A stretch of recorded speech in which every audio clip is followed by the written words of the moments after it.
Merci au Seigneur. Merci pour nos anciens, merci à l'église de Pontivy, Cliff et toute sa petite équipe là. On fait l'invitation, pas facile, mais on essaye d'être là, d'être présent, de répondre à l'appel du Seigneur surtout. Et puis, je ne suis pas trop pour les titres de messages, de prédications. Je me suis dit quand même c'est utile aujourd'hui parce que si l'Église se fortifiait par l'enseignement, la fraction du pain, la prière et la communion fraternelle, nous devons aussi nous fortifier surtout par l'enseignement. L'enseignement, c'est un point important, on en a besoin, il est vital pour l'Église. Et si on peut dire, les prémices de la Bible a toujours été l'enseignement. Dieu parle et puis le peuple agit. Et puis je pensais à ça lorsque notre frère nous rappelait avec justesse. J'ai reçu un conseil d'un frère tout à l'heure. Il m'a dit, t'inquiète pas, il dit la prédication, il dit c'est comme ça fait peur au début, mais il dit, il faut que tu fasses confiance au Seigneur. Hein. Merci à Dieu pour nos jeunes serviteurs aussi, que Dieu les bénisse, les encourage. Et je pensais à ça. Par rapport aux afflictions de la vie, je prends une petite minute pour vous dire ça. Je me disais que l'homme, lorsqu'il a été créé par Dieu, il souffla dans ses narines un souffle de vie, livre de la Genèse, chapitre 2, verset 7. Ce souffle de vie est accompagné d'une conscience qui rappelle à l'homme quand il fait le bien ou quand il fait le mal.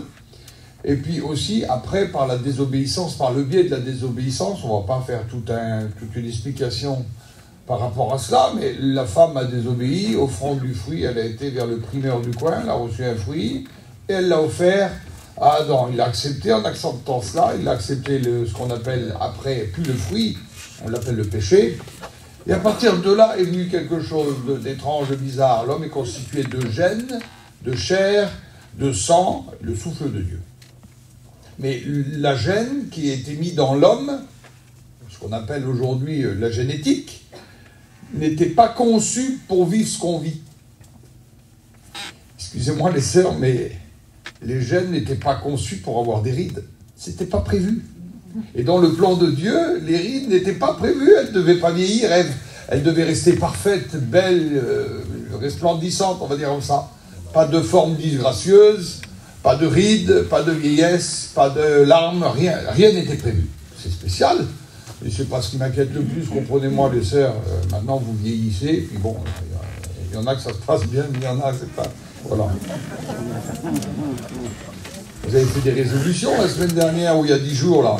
Vous avez pris des résolutions, il y en a qui ont déjà lâché, parce qu'on connaît que tous les ans, c'est pareil. Les bonnes résolutions, je connais ça. Mais les rides, là, c'était pas prévu. On va se mettre à vieillir. C'est pas trop grave. Puis il va y avoir d'autres choses encore. Les problèmes, les disputes, les discordes, la séparation, la maladie, la mort. Et ça, c'était pas prévu. Et c'est pour ça qu'on a du mal à s'adapter à ça. C'est insupportable pour nous. On ne supporte pas la discorde. On ne supporte pas de vieillir. On ne supporte pas de tomber malade. On ne supporte pas de voir nos bien-aimés partir. On ne supporte pas la séparation. Pourquoi? Ce n'est pas prévu. Ce n'était pas prévu. On n'est pas fait pour cela. Les gènes que nous avons sont faits pour vivre en paix, en harmonie, auprès du Seigneur, écoutant la voix du Seigneur. Mais l'homme a désobéi à cause de cela. Il subira les 4 grandes sentences. La terre produira des ronces, des épines. L'homme travaillera à la sueur de son front. La femme va souffrir. Et puis le serpent, il va ramper. Vous comprenez cela? Et ces 4 sentences-là vont nous suivre jusqu'à aujourd'hui, 2025. Ça nous suit toujours. Quelques 6000 ans d'histoire. Et ça nous suit toujours, ça. Parce qu'on n'est pas habitué à ça. Et pour être accoutumé à ça, je vous le dis, ça ne se produira jamais. C'est pas prévu. Jamais on s'habituera à la séparation. Jamais, jamais, jamais. Je quitte mes bien-aimés 1 heure, je m'ennuie, moi. Je vous explique pas quand eux, ils nous quittent et puis qu'on les revoit pas sur la terre. C'est insupportable. On vit avec ça. Et puis il y a une espérance. Amen. Gloire soit rendue à Dieu. Ça sert à rien de vous donner le début du film si je vous raconte pas la fin, quand le héros, il sauve. Le héros, il meurt pas dans notre film à nous, là. Il meurt au milieu du film, mais il ressuscite. Amen. Et c'est autre chose. Et il crée en nous, il met en nous une espérance dans notre gène qui n'est pas habitué à souffrir. Les sœurs, quand ils se regardent devant la glace, je m'excuse, ils vont au magasin, ils achètent de la bave d'escargot, de l'acide, de ce que vous voulez, parce qu'ils ne supportent pas ça là. Et bien nous donne une espérance, c'est-à-dire une paix au milieu de ça. Une paix au milieu de ça. Je sais que je vais mourir. Je sais. Mais je sais que je vais retrouver mes bien-aimés. Je sais que même si je reste sur la terre, allez, on attend, les trois grands pôles qui m'intéressent, moi, c'est le son de la trompette, la voix d'un archange, hein, et puis un signal donné, c'est ça qui m'intéresse. Et bien même si j'entends cela, je vois le signal, j'entends le son de la trompette, et puis mes bien-aimés entendent aussi la voix d'un archange, ils seront réveillés, mes bien-aimés, vos bien-aimés, ils seront réveillés. Oh, réveille-toi, lève-toi. Pourquoi? Ah, le moment est venu. Oui, je vais les chercher. Mais ils ne vont pas devancer vous qui êtes partis. Non, ils vont monter avec vous à la rencontre du Seigneur. On va partir dans les airs. Quelle beauté, quel beau programme. C'est un autre programme, ça. Mais en attendant, sur la terre, il faut avoir une vie. Ah bon? Bon, on vit avec cette vie-là, oui, mais nos gènes sont toujours nos gènes. Il n'y a pas de souci, on est frustré, on vit frustration lorsqu'on est malade, lorsqu'on est affligé, lorsqu'on passe par des drames, lorsque nos enfants ont des soucis. On est encore plus malade qu'eux. C'est la double peine, on voit nos enfants souffrir, on voit encore souffrir. C'est encore pire et nous on souffre. Et bien même en travers ça, le Seigneur nous dit ces mots-là. Ne crains point. Ne t'ai-je pas dit que si tu crois, tu verras la gloire de Dieu. Si tu crois, tu verras la gloire de Dieu. Et Dieu déverse dans nos paix, dans cette conscience éclairée par Dieu, il déverse dans nos cœurs, il déverse cette paix d'amour, là, qui est capable de nous réconforter malgré les afflictions. Et là, je remercie le Seigneur pour ça. Il est gentil, le Seigneur. Amen. C'est pas n'importe qui, le Seigneur. Quand bien même il arriverait la tentation, toutes ces choses-là, il prépare déjà le moyen de nous en sortir. Est-ce que vous le croyez, ce matin? Alors il nous donne quelque chose qui nous fortifie, parce qu'on est sur la terre, le prince de ce monde, vous devez bien vous douter que ce n'est pas le Seigneur. Le prince de ce monde, c'est le diable, et puis tous ces démons. Il gère la situation, on va dire. Et nous, on vit dans ce monde, on ne fait pas partie du monde, mais on y vit dans ce monde. Et en vivant dans ce monde-là, je me réconforte, le Seigneur prévoit pour moi quelque chose de bon. Le Saint-Esprit qui m'éclaire. L'Esprit de Dieu qui est dans ma vie, à partir du moment où je lui appartiens. Je partais dans une direction, il a créé en moi ce qu'on appelle la conversion. J'ai changé de direction, je repars dans une autre maintenant, mais avec l'Esprit de Dieu. Ah oui, mais tu n'es pas baptisé du Saint-Esprit. Mais ça n'a rien à voir, je ne vous parle pas du Saint-Esprit, ok, donc il les accompagne. Je vous parle de l'Esprit de Dieu. Il met en nous une conscience qui nous éclaire, qui nous parle, qui nous conduit, qui agit dans nos vies, qui nous console, qui nous réconforte. Et le Saint-Esprit rappelle à mon esprit que je suis un enfant de Dieu. Même si je ne suis pas baptisé, le baptême du Saint-Esprit, c'est autre chose. Quand on arrive une coupe, elle est pleine. Quand elle est pleine, elle déborde. On est baptisé du Saint-Esprit. On est rempli d'une présence extraordinaire. On se met à parler d'autres langues. Mais ça, c'est on va dire, une option. On n'est pas obligé d'être baptisé du Saint-Esprit pour être sauvé. Sinon, il y a plein de nos bien-aimés qui sont ici parmi nous et d'autres qui sont partis auprès du Seigneur, qui n'ont pas été baptisés dans le Saint-Esprit avec les dons qui l'accompagnent.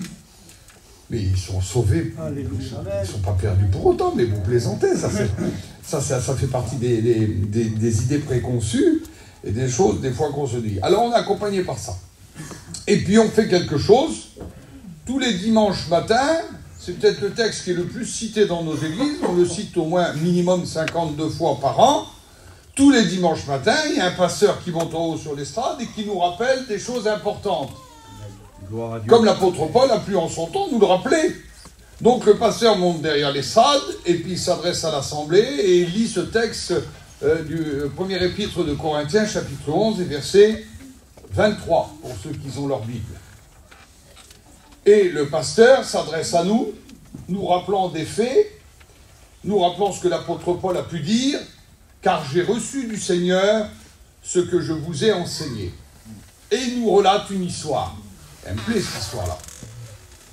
C'est que le Seigneur Jésus, dans la nuit où il fut livré, prit du pain, donc il nous rappelle l'histoire du repas de la Pâque à la veille de son jugement et de sa crucifixion. C'est que le Seigneur Jésus, on va le lire, si je retrouve la page,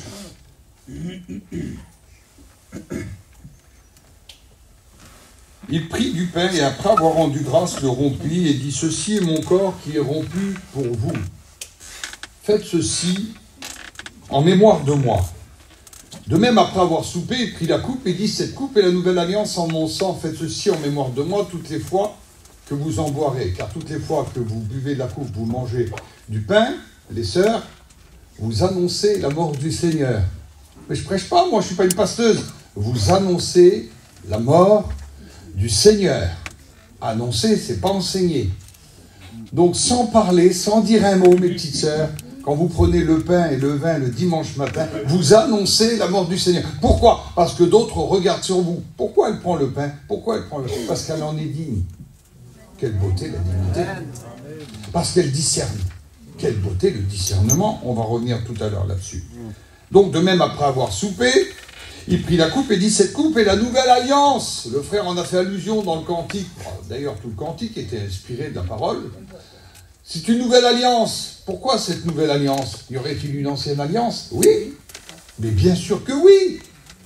Parce que dans toutes les dispensations, ce qu'on appelle une dispensation, c'est le moyen que Dieu a choisi pour éviter à l'homme de rentrer dans sa colère. Dans toutes les dispensations, la première était celle de l'innocence.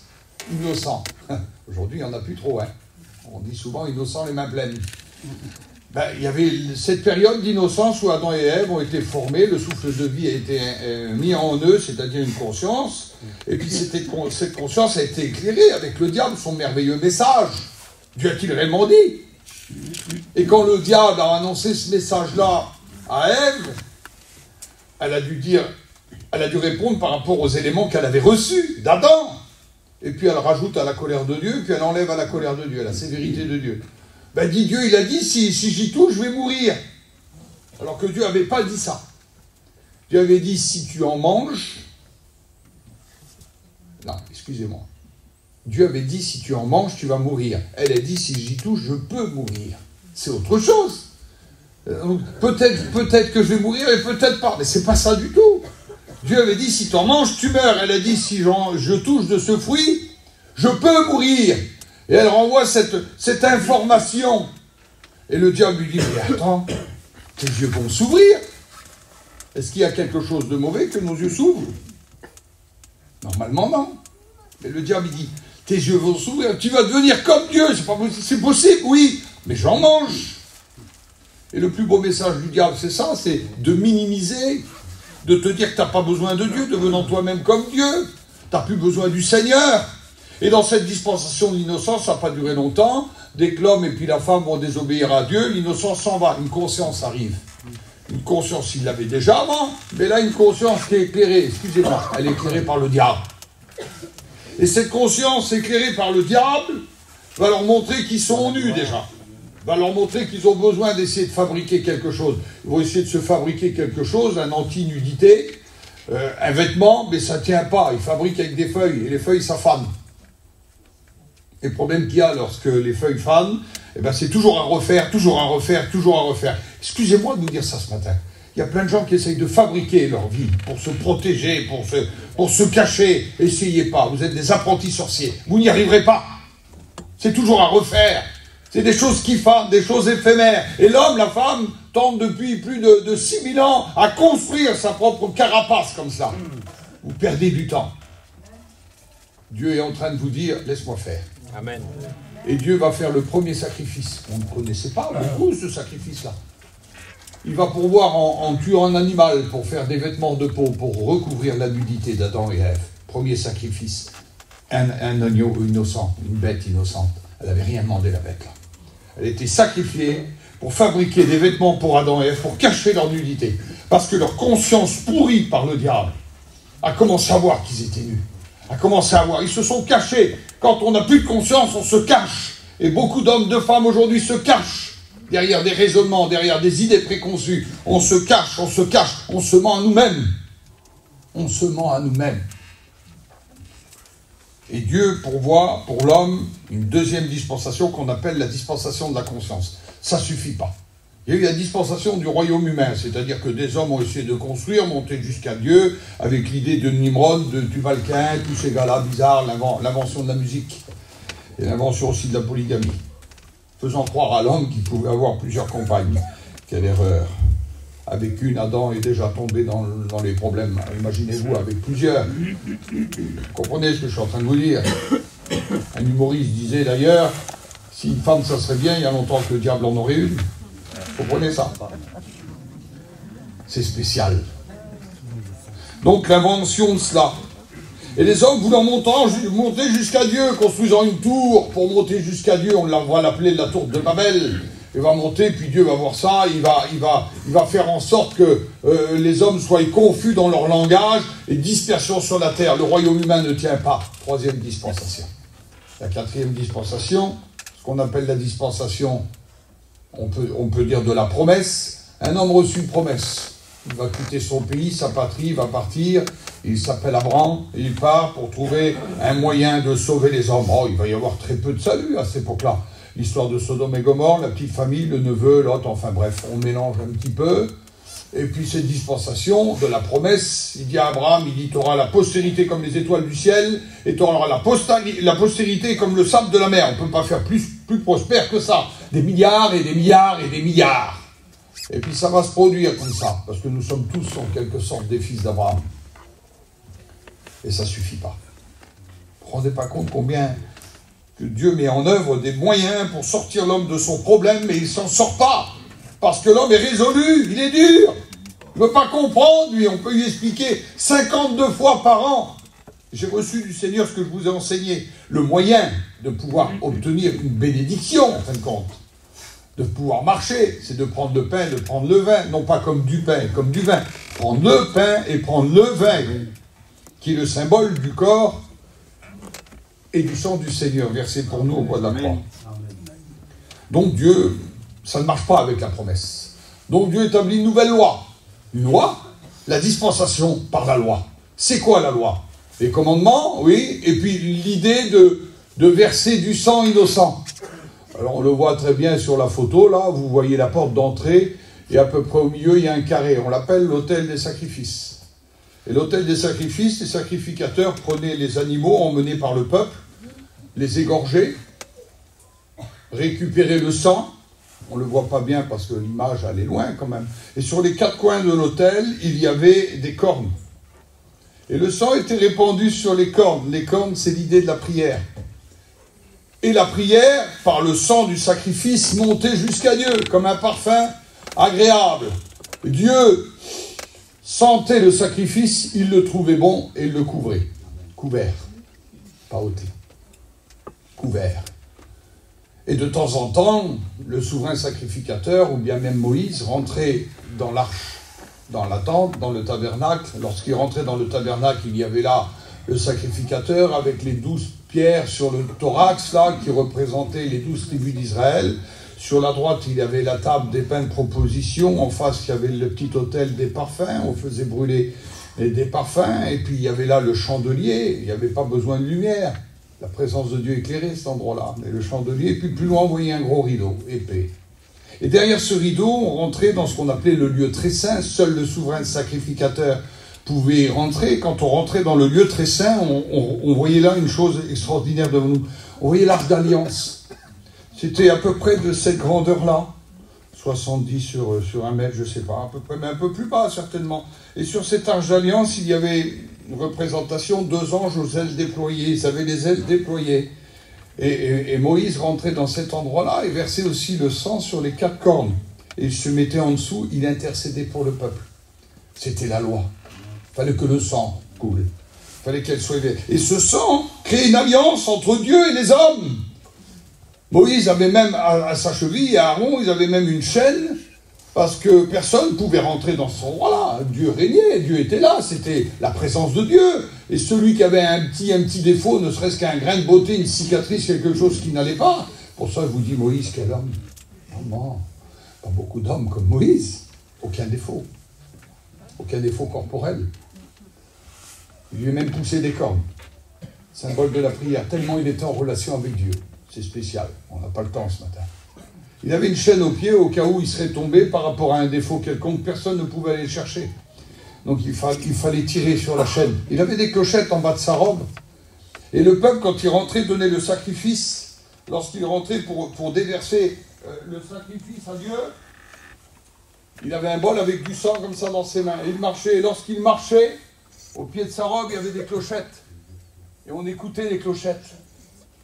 Rien d'étonnant, pourquoi dans la Bible il y a ce texte « Heureux celui qui entend le son de la trompette, heureux celui qui entend le sacrifice, le sacrifice, le sacrifice, la nouvelle alliance. » Et tant qu'on entendait les clochettes, ça voudrait dire « Dieu agrée, Dieu accepte, Dieu accepte. » Et lorsque vous entendrez plus le dimanche matin votre petit pasteur dire « Car j'ai reçu du Seigneur ce que je vous ai enseigné », quand vous l'entendrez plus ça ne sera pas normal. C'est pour ça que nous, tous les dimanches matins, on vous le répète. Amen. Car j'ai reçu du Seigneur ce que je vous ai enseigné, c'est que le Seigneur Jésus, dans la nuit où fut livré, prit du pain et après avoir rendu grâce, se rompit et dit « Ceci est mon corps qui est rompu pour vous, faites ceci en mémoire de moi toutes les fois que vous en mangerez. » De même, après avoir soupé, il prit la coupe et dit « Cette coupe est la nouvelle alliance en mon sang. Faites ceci en mémoire de moi toutes les fois que vous en boirez, car toutes les fois que vous mangez le pain et que vous buvez la coupe, vous annoncez la mort du Seigneur jusqu'à ce qu'il vienne. Jusqu'à ce qu'il vienne. Qu'est-ce que c'est bon? C'est pourquoi celui qui mangera le pain, boira la coupe du Seigneur indignement sera coupable envers le corps et le sang du Seigneur. Indignement! Quel mot à la mode? Dignité. Dignité. Est-ce que je suis digne ce matin? Non. Je vous le dis. Je ne suis pas digne de chanter, je ne suis pas digne de prier, je ne suis pas digne de venir ici. Je disais l'autre jour à des frères, à des copains, mais on ne vaut rien. On ne vaut rien, Bélo. Je le dis, lève ta main. Lève-la, que tout le monde la voit. Lève cette main-là, Bélo, sois franc. Tu n'as pas le droit de mentir, tu le sais. Ta main, elle n'a jamais de chourave dans sa vie, là. Les deux. Ta main, elle n'a jamais battu. Elle n'a jamais été injuste. Elle n'a jamais menacé. Elle n'a jamais jugé. Elle n'a jamais fait des promesses. Combien de fois? Et pourtant, il n'a plus à Dieu de venir vers toi et t'appeler au ministère. Baisse cette vilaine main-là. Il n'a plus à Dieu. Il n'a plus à Dieu. Mais pourquoi lui? Il est comme moi, il ne vaut rien, je le connais parfaitement. C'est mon copain. Il ne vaut rien, quelle vilaine main. Puis à 2h du matin, on vient, Bélo, lève-toi, quoi. Le petit, il a 42 fièvre, lève-toi, mon Bélo. Puis mon Bélo, il se lève, il se débarbouille la figure. Il monte dans la voiture, là-bas, et sa vilaine main, il la pose sur le petit. Et la main de Dieu passe en travers sa vilaine main. Quelle beauté, Jésus. Gloire à Dieu. Et puis il pose sa main sur le petit malade, la fièvre le quitte. Puis Bélo, il est comme moi, quand il sort, il dit, t'as vu, j'ai prié, hein? Non, il ne dit pas ça, Bélo, il dit, t'as vu, le Seigneur, il a agi. Amen. Il s'est servi de ma vilaine main. Il s'est servi de mes vilains yeux.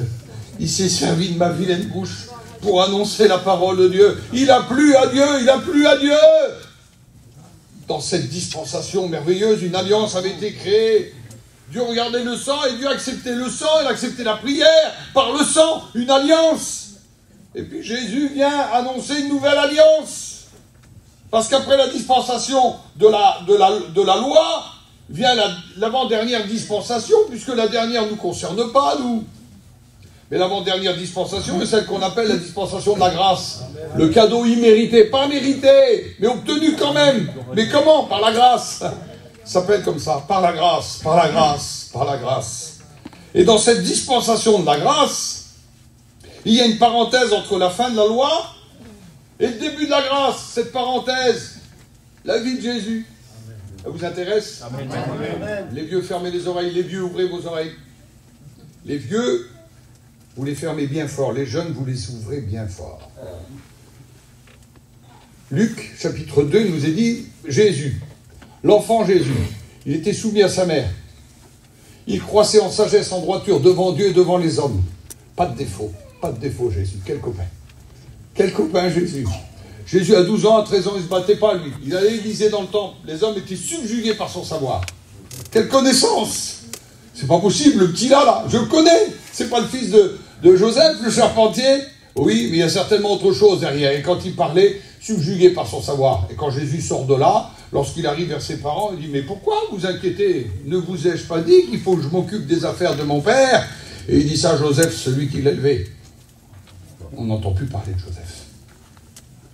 Mais de l'âge de 12 ans jusqu'à l'âge de 30 ans, 18 ans pour vous de silence, j'ai les deux textes, moi, qui disent ça. Il était soumis à sa mère. Jésus a 14 ans. Jésus a 15 ans. Quel homme. Jésus a 16 ans, pas comme moi, il ne se bagarrait pas avec les petits copains, lui. Non, jamais il s'est battu. Jamais il s'est énervé. Jamais il a dit de vilaines paroles. Fermez vos oreilles, les vioques. Les jeunes, ouvrez bien fort vos oreilles. Jésus, 17, 18 ans, 19 ans, il n'a jamais regardé une fille. Il n'a jamais dit des choses mal polies. Jamais, jamais, jamais. Quel copain, Jésus. Quel copain voudrais-tu prendre modèle sur Jésus? Ouvrez vos oreilles, les anciens. Jésus, il a attrapé un âge. Il a grandi, toujours soumis et toujours... Il croissait en sagesse, en droiture. En sagesse, en droiture. Il s'est bien parlé de dignité, là. La dignité. Comment on appelle aujourd'hui la dignité? On dit c'est un homme de classe. Eh bien, c'est pas parce que tu as la classe que tu as de la dignité. C'est deux choses complètement différentes. Maman, comment il parle? Comme il parle, cet homme-là, là. Il vient vers nous, là, il parle pas. Eh bien, c'est pas parce que tu es un beau parleur que tu as de la dignité. Tu peux être un beau parleur, et bien voilà. Pas possible. Ah oui. Maître Corbeau sur un arbre perché tenait dans son bec un fromage. C'est bien ça, là? C'est marqué où, ça? Dans un livre qui c'est le genre de La Fontaine. Oui, c'est bien.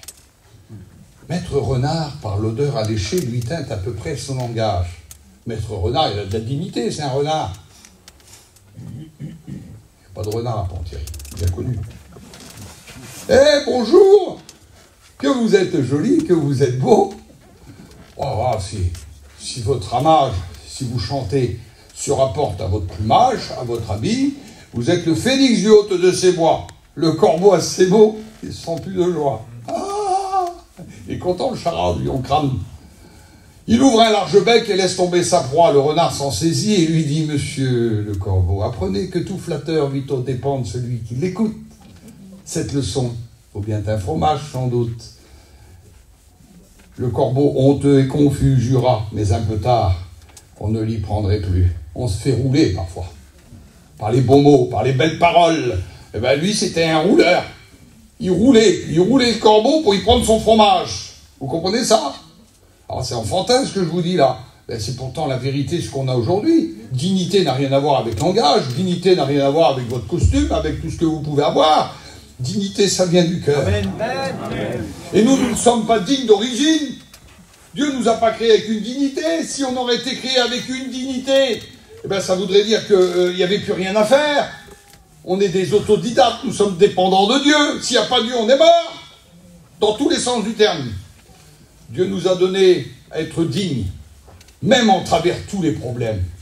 On reste digne. Je suis chrétien, voilà ma gloire, mon espérance et mon salut.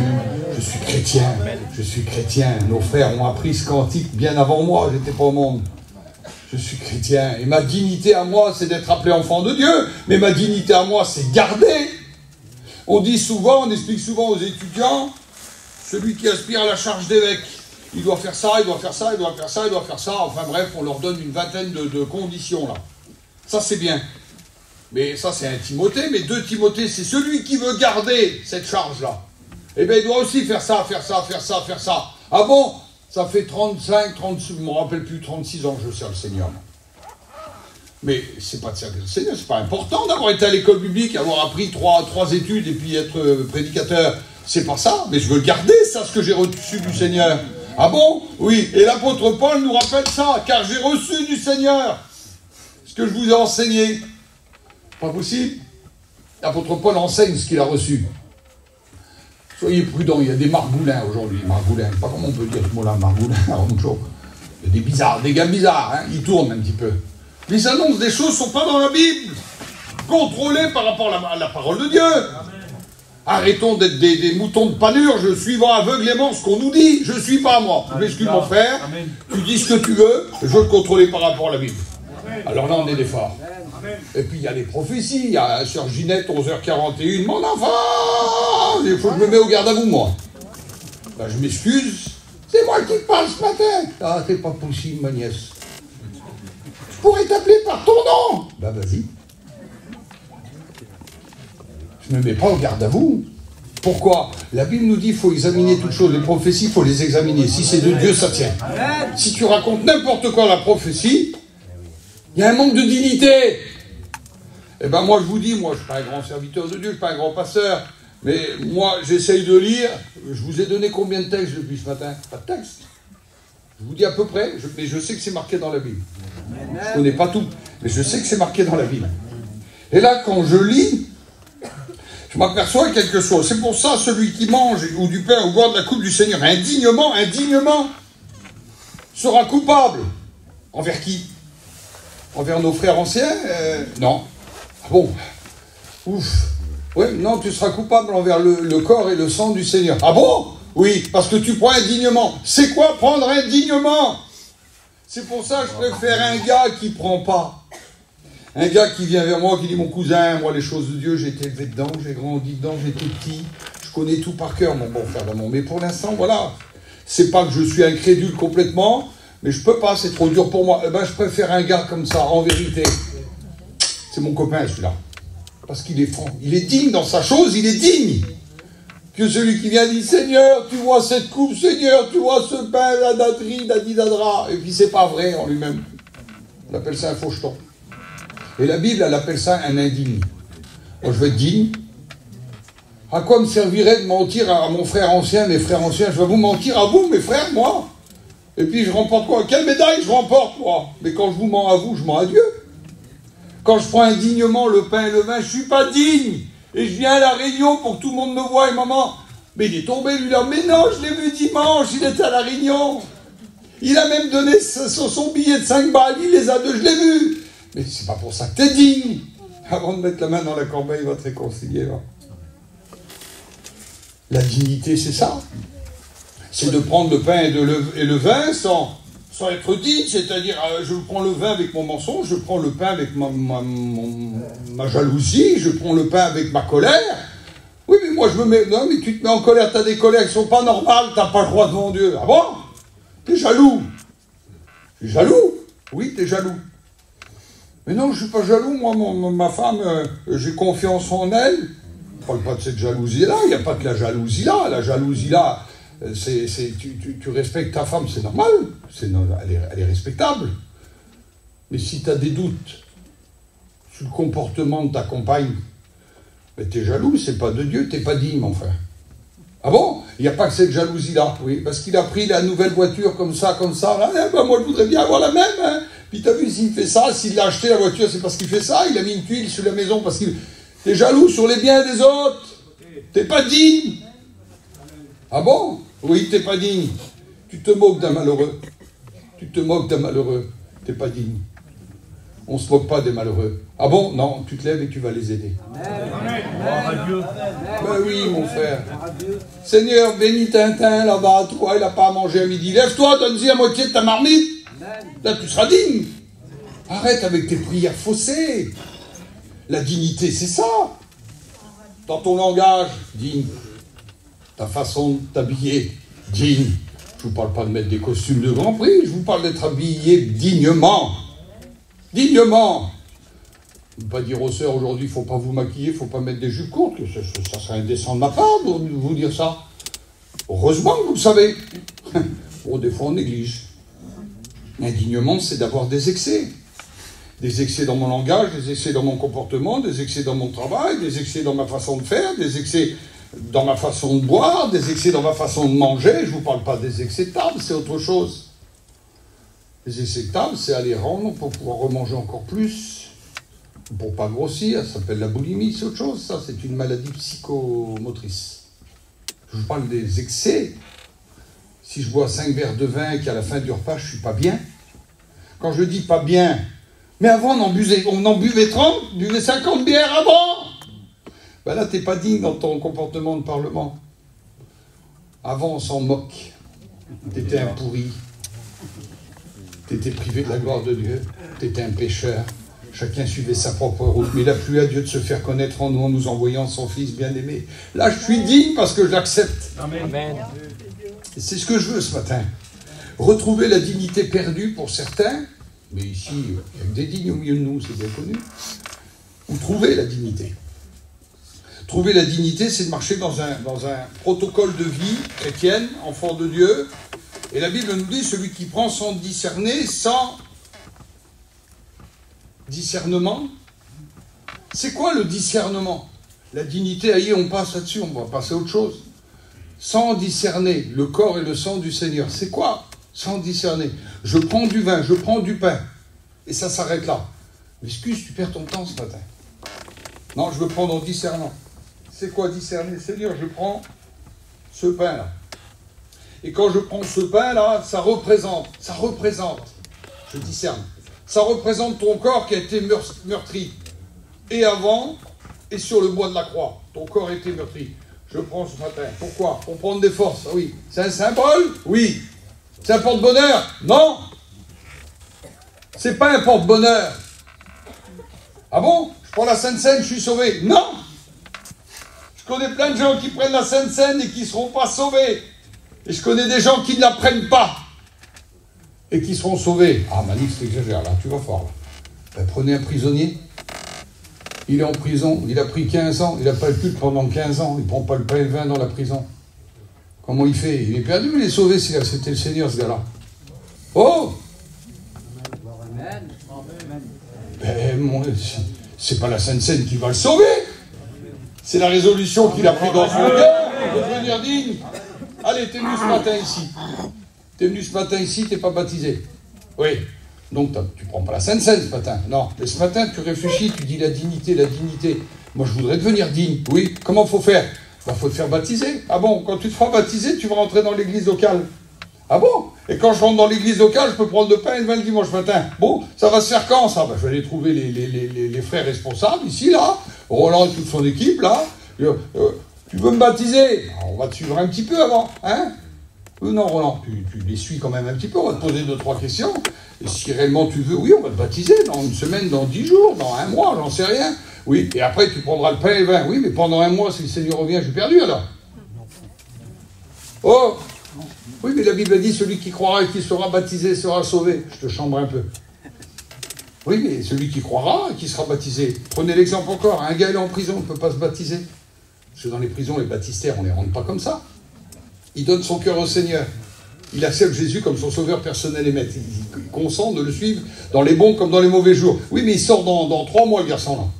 Si le Seigneur revient avant 3 mois, il est sauvé ou il est perdu? Oh! Il est bien sauvé. Amen. Donc ça n'a rien à voir, ça. Par contre, si tu sais que Jésus existe, qu'il est ton sauveur personnel qui revient bientôt pour chercher l'église, et que tu refuses de te faire baptiser parce que tu veux vivre ta petite vie, tu veux continuer dans ton indignité, ah, je ne sais pas si on peut appeler ça cuit, mais c'est chaud.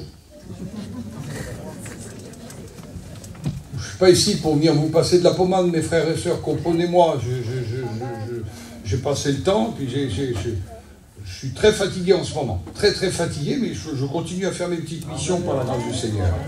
Amen. Mais je pense à ça, j'ai fait 8 mois de rééducation, ils voulaient me couper la jambe à un moment. Je me suis retrouvé 8 mois dans un centre de rééducation pour sauver la jambe, il fallait la sauver. J'aurais su, à ce moment-là, j'aurais coupé, je serais débarrassé. Parce que ça fait plus de 20 ans que je souffre avec cette affaire-là.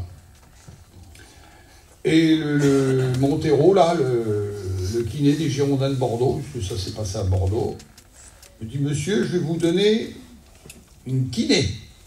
Une kiné? Oui. C'était une gadji qui habitait à Ambarès.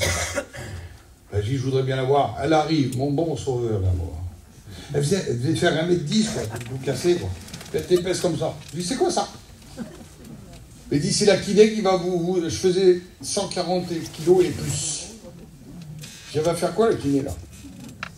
Je dis, moi, je veux bien, mais je dis, moi, je marche pas. Une Barbie, quoi, elle était épaisse comme ça. Elle commence à me faire la kiné, mon bon sauveur, à me flatter, mon bon remouchant, même à me flatter le genou. Je lui fous un coup de botte comme ça, je dis, elle va voler au fond de la salle, là-bas.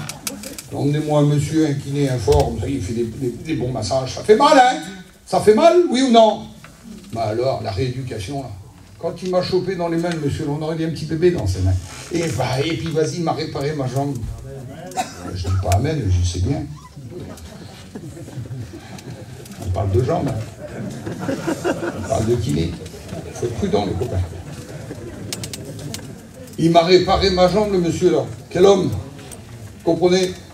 On n'est pas là pour se faire flatter, excusez-moi l'expression. La pommade, ça, mais il y en a marre. Je suis fatigué des prédications. Seigneur, donne-moi des messages. Je veux prêcher des messages. Prédication, c'est préparé. Regardez, elle est là, j'ai pas touché. J'ai pas touché. Mais la Bible nous dit qu'il nous faut avoir du discernement. Le discernement, c'est de savoir exactement ce qu'on est en train de faire. C'est ça du discernement. Il y avait des gars avant, je me souviens, parce que j'étais dans le monde aussi, moi, hein, des gars qui buvaient, et après avoir bu, ils n'avaient plus de discernement. C'est bizarre, hein. Alors il est vers toi, mon cousin, là tu as du discernement. Puis une minute après, vous les battez avec vous n'avez plus de discernement. C'est bizarre. Comment ça se fait que moi, même quand je bois, je ramène ma voiture, moi, puis je sais ce que je dis. Puis s'il y a les vieux qui sont là, on ne claquait pas les portes des voitures. On ne les claquait pas, les portes des voitures. On était dans le coma. On appuyait sur la porte tout doucement, clac. Aujourd'hui, ils ont les grandes portes ouvertes, ils mettent la musique à fond. Vous savez pourquoi ils nous envoient un message? Je suis jeune, hein, et puis je suis sourd. Ah, tu vois pas quel beau garçon, tais-toi là. Va te coucher, mon fils, va, sois bon, va. Nous, on avait du discernement. Aujourd'hui, des jeunes qui n'en ont plus du tout, plus aucun discernement. Mais la Bible nous enseigne à avoir le discernement de ce qu'on est en train de faire. Donne-moi discerner. Je prends le pain, symbole des meurtrissures de Christ.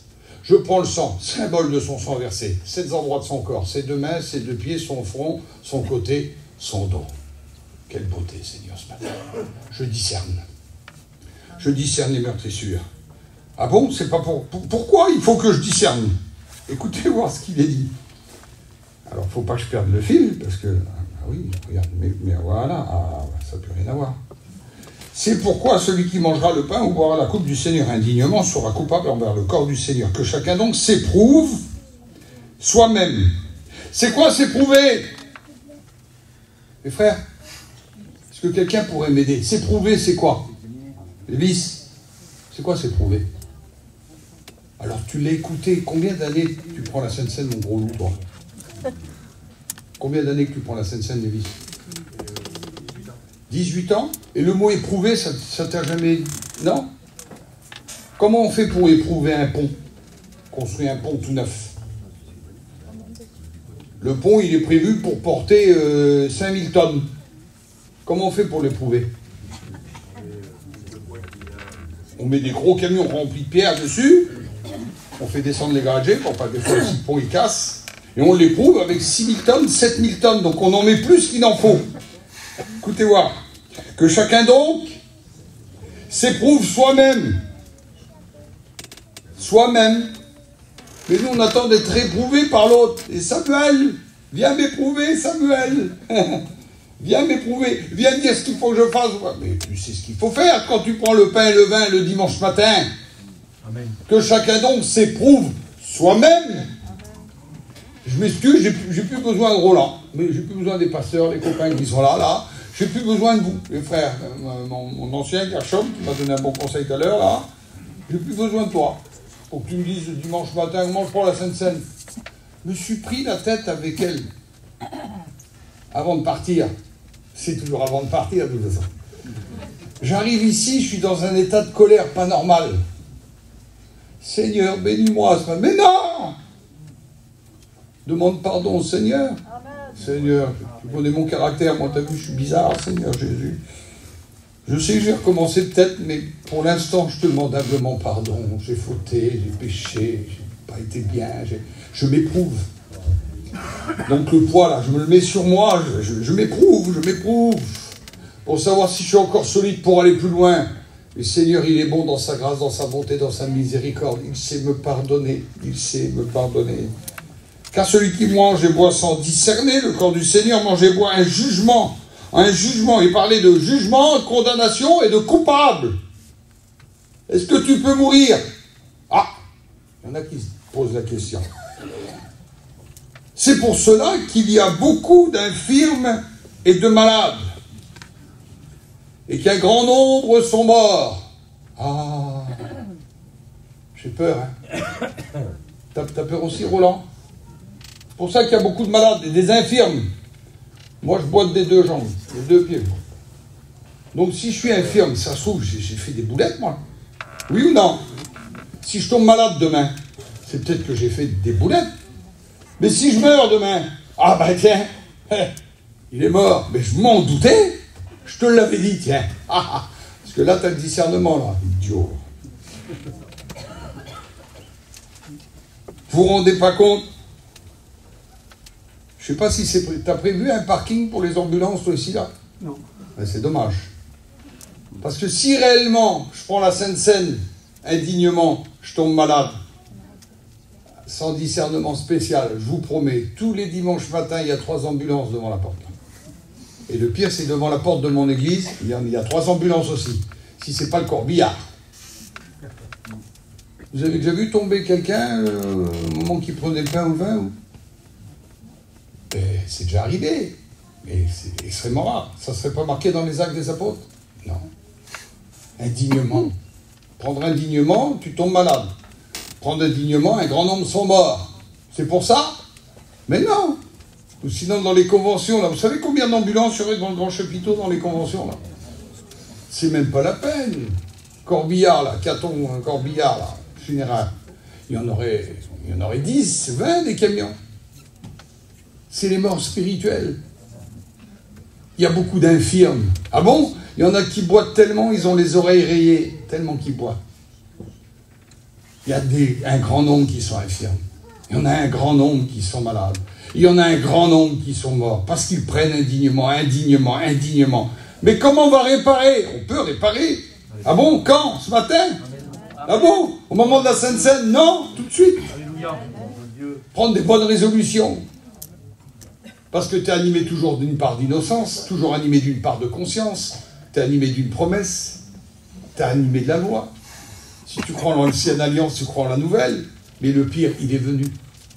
Ah, il a plu à Dieu de nous sauver par son Saint-Esprit et par l'offrande de son Fils, Jésus-Christ. Et ce Saint-Esprit rappelle à mon esprit que je suis un enfant de Dieu. Et il me dit, comment qu'il faut que je fasse le protocole? C'est de ne pas prendre indignement. Donc je veux recouvrer ma dignité. Pas beau un homme qui est digne, Seigneur, quelle beauté. Un homme qui est digne, une femme qui a de la dignité. Quelle beauté, mais quelle puissance! Et un homme qui a eu du discernement, une femme qui a du discernement. Moi, je veux être sauvé, oui, moi et toute ma petite famille, oui. Je prends la Sainte Seine, je peux sauver mon petit? Non. Mais n'oubliez pas que quand vous prenez le pain et le vin, vous annoncez la mort du Seigneur jusqu'à ce qu'il vienne. Vous annoncez. Vos enfants verront toujours en vous un homme de Dieu, une femme de Dieu. Vous serez des témoins jusqu'aux extrémités de la terre. Et voici les miracles que vous accomplirez. Bello, voici les miracles que vous accomplirez. Allez par tout le monde prêcher la bonne nouvelle. Vous imposerez les mains aux malades et les malades seront guéris. Guéris, vous ferez des nations de toutes les disciples, des disciples de toutes les nations, en les baptisant au nom du Père, du Fils et du Saint-Esprit. Amen. Est-ce que vous le voulez? On n'est pas tous des pasteurs. Mais je sais que là, dans une semaine, 10 jours, un mois, peut-être des garçons de chez vous vont partir à l'étranger, ou des hommes que vous connaissez. Vous mettez en prière la petite corbeille à passe, vous mettez votre petite pièce de 2 €, dit Seigneur, qu'elle puisse servir là-bas. Puis nous, là-bas, avec les 2 €, on achète une Bible, un Nouveau Testament, des prospectus. N'oublions pas comment le réveil est arrivé dans notre mission. Est-ce que ça ne peut pas se retranscrire là-bas? Oui. Votre dignité, c'est de prier les uns pour les autres.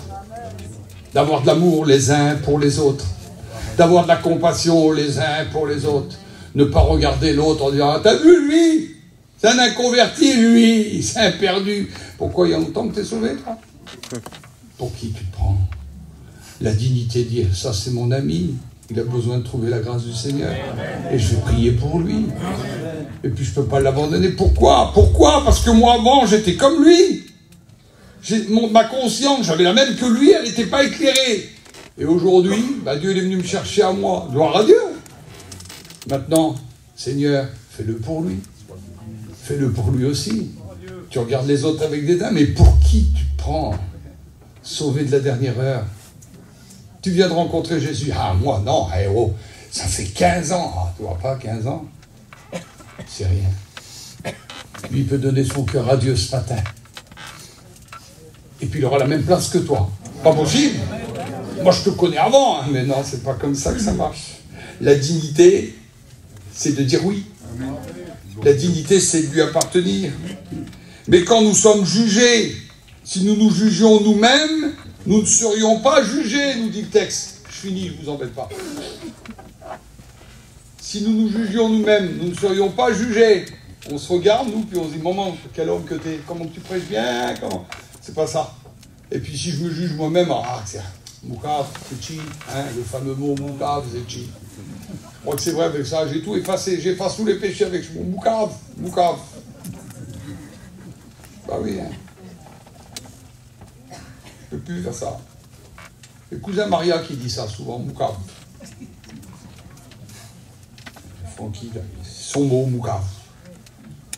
Et puis il a perdu sa mère. Et comme il perd sa mère, sa belle-sœur vient le voir. Elle dit, j'ai pas pu venir pour ta pauvre mère. Elle dit, parce que t'as vu, il dit, j'ai du diabète, enfin on trouve un milliard d'excuses quand on peut pas venir de toute façon. Puis il lui dit, Moukav, Moukav. Il m'a dit, tu comprends, ça me gêne de te dire ça, je sais pas pu. Moukav. Mais dans son cœur, il n'y avait pas de Moukav du tout. Hein. Puis au bout d'un moment, elle dit, mais enfin, je te demande pardon. Puis lui, il a cru bon donner le mot en plus. Il dit, Moukav, tu viendras pour mon père. C'était un jour de Moukav. Il faut qu'on soit prudent avec tout ça, mes frères et sœurs. On ne peut pas être plus gentil que Jésus, on ne peut pas être plus méchant que Jésus non plus. Il y en a que c'est eux qui font les lois. Eh bien, il y en a qui... moi, je dis, si nous serions jugés par nous-mêmes, c'est moi qui me juge, je l'éprouve. Puis si un ancien vient me voir pour me dire quelque chose, je l'accepte aussi volontiers, il n'y a pas de problème. C'est fait pour ça, les anciens, de toute façon. Que Dieu soit béni, nous en reste encore. Mais, si moi, je ne serais pas jugé, je m'auto-juge, alors je fais ce que je veux, alors, parce que je me regarde dans le gars, ça arrive, c'est chi, ou quoi, j'ai rien fait, ça va marcher. Ben, la Bible ne dit pas ça. Si on serait jugé par nous-mêmes, on ne se jugerait pas, il n'y aurait aucun problème. Écoutez ce qu'il est dit. Mais comme nous sommes jugés, nous sommes châtiés par le Seigneur.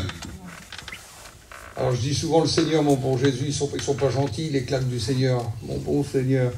Fais comme moi, des fois je fais avec mes titres là. Je tape, ça arrive. Ah là là, je suis tué. Mais ils sont gentils, les claques du Seigneur. Puis des fois le Seigneur, il met la main sur ton épaule, ça fait plus mal qu'une claque. Quand il dit, hey, garçon, oh, c'est ça que je voudrais du Seigneur, moi. Écoutez voir ce qu'il dit. Nous sommes châtiés par le Seigneur afin que nous ne soyons pas condamnés avec le monde. C'est pour ça qu'il me secoue quand je veux marcher sur la route. Eh mon petit, oui, tu vas sur la route là. Seigneur, le petit, des fois, il n'aime pas que j'y fasse ça, mais je veux le sauver. Et je vous dis ça, je finis. J'avais 18 ans, moi, je passe le permis. Je passe le permis, moi, avenue de la Grande Armée, là-bas. Il me fait monter jusqu'à la porte Dauphine, et puis il me fait revenir par l'avenue Foch. Je fais le tour du rond-point des Champs-Élysées, là, il me fait garer là. Il me donne ma feuille rose. J'avais 18 ans, mon tronçon. Ma petite feuille rose dans la main, je la mets dans ma poche. Et je prenais le métro tous les jours pour aller jusqu'à l'auto-école, là.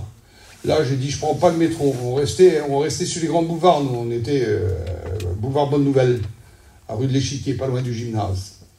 Et donc, on était là, et je suis rentré à pied chez moi. Peut-être 5 km, hein, à pied. Plus jamais de ma vie, je prends le métro. Et tous les minutes, je sortais la feuille. C'était en 80, ça. Je regardais la feuille. Quelle beauté.